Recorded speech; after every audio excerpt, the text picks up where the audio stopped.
जब शेफाली का रिश्ता आया तो शेफाली के पिता ने लड़कों वालों से पूछा, अगर उनकी कोई डिमांड हो तो बता दे। लड़के वालों ने कहा, नहीं नहीं, बस हमें अच्छी लड़की मिल गई वही काफी है, हमें कोई दहेज नहीं चाहिए। शेफाली भी बहुत खुश थी, चलो उसको कितना अच्छा परिवार मिला, वरना आज के दौर में बिना दहेज के शादी कौन करता है। शेफाली की शादी बिना दहेज के खुशी खुशी संपन्न हुई थी, जिससे उसके घर वाले भी बहुत खुश थे और दामाद और समधी की तारीफ करते नहीं थकते थे। हर मिलने आने जाने वाले को उनकी तारीफ में कशीदे पड़ते। इधर शेफाली भी खुश थी। अभी शादी को 1 महीना ही हुआ था तो रिश्तेदारों का आना जाना लगा रहता था और सबको ये बात बताई जाती थी कि हमने तो बिना दहेज ये शादी की, जबकि हमारे बेटे को कितना दहेज मिल रहा था, पर हमें तो अच्छी और खूबसूरत लड़की चाहिए थी बस, इसीलिए हमने लड़की देखी, दहेज नहीं। शुरू में तो शेफाली को ये बातें आम लगती थी, पर उसे हर बात के बाद और हर रोज ये बात सुनने को मिलने लगी।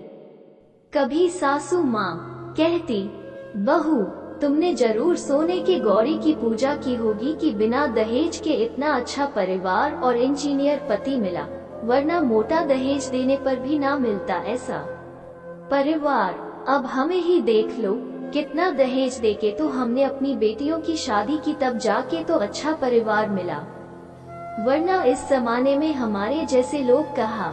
दोनों नंदों का भी वही हाल था। हर बात की एक बात की, हमारे तो भैया और माँ बाप का दिल देखो कितना बड़ा है, जो एक पैसे ना लिए आपके घर वालों से, आपको तो सब फ्री में ही मिल गया।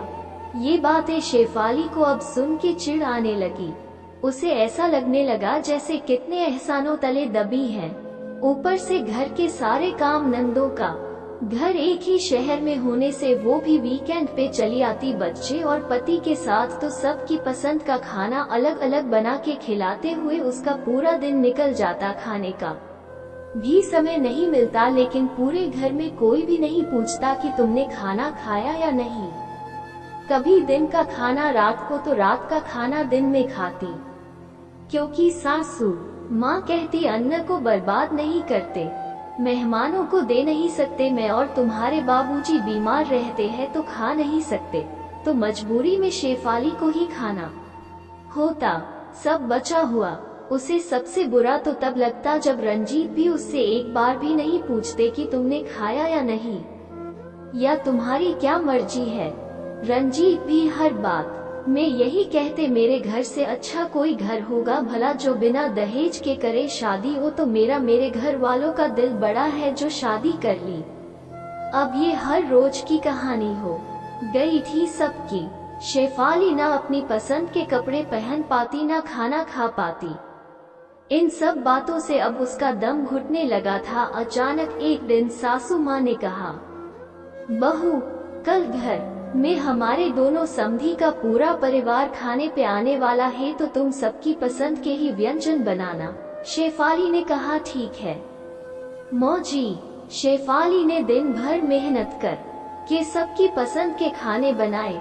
सारे रिश्तेदार खाने की तारीफ किए नहीं थक रहे थे, और इधर शेफाली के घर वाले अपनी ही तारीफ कर रहे थे कि हमने तो बिना दहेज के शादी की।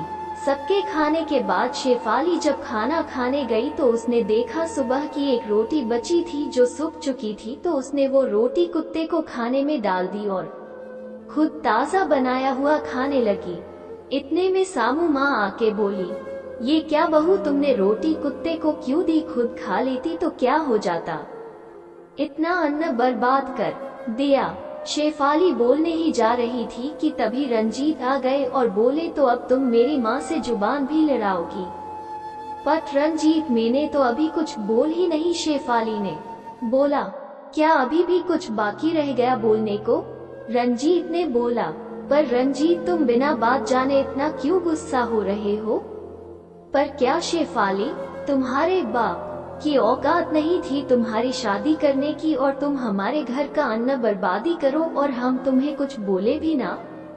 एहसान मानो हमारा जो तुम्हारी शादी कटा दी ना पड़ी होती, अभी तक कुंवारी बस बहुत हुआ, बहुत सुन चुकी मैं आप लोगों की बकवास। इतना सुनते ही शेफाली का गुस्से पर काबू ना रहा। उसने रंजीत को बोला, अब अगर एक भी शब्द बोला तो अच्छा नहीं होगा। और रही बात मेरी शादी की तो भूल गए हो तो याद दिला दूं, शादी हम दोनों की ही हुई है, खाली मेरी नहीं।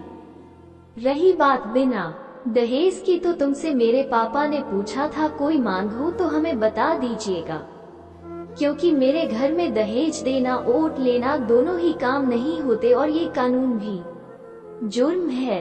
रही बात शादी होने की तो शादी तुम्हारी नहीं हो रही थी, तभी तुमने अपनी उम्र 4 साल कम बताई और ना ही अपने नशे की आदत के बारे में बताया। तुमने सिर्फ बीटेक किया है और मैंने एमटेक, तो सोचो कि कौन कितना सच्चा और कौन कितना झूठा। और तुम लोगों का बड़ा दिल जो अपनी बहू को अच्छा खिला नहीं सकता, वो दिल का या दिमाग का भला या बड़ा आदमी कैसे हो सकता है। दहेज चाहिए था तो तुम लोगों को महान बनने का ढोंग क्यों किया। और खबरदार, आज के बाद कभी मेरे पापा की औकात की बात की तो वो लोग अपनी बहू के साथ ऐसा बर्ताव नहीं करते, समझे।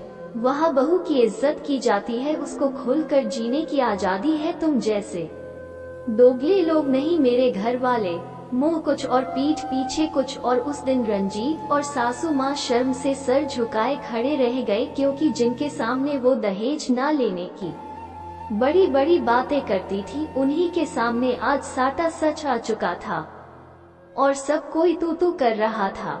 ये एक काल्पनिक कहानी है, पर आए दिन समाज में दहेज के नाम पर हर लड़की और उसके परिवार को इसका सामना करना ही पड़ता है, जिसे हम सबको मिलकर खत्म करना होगा।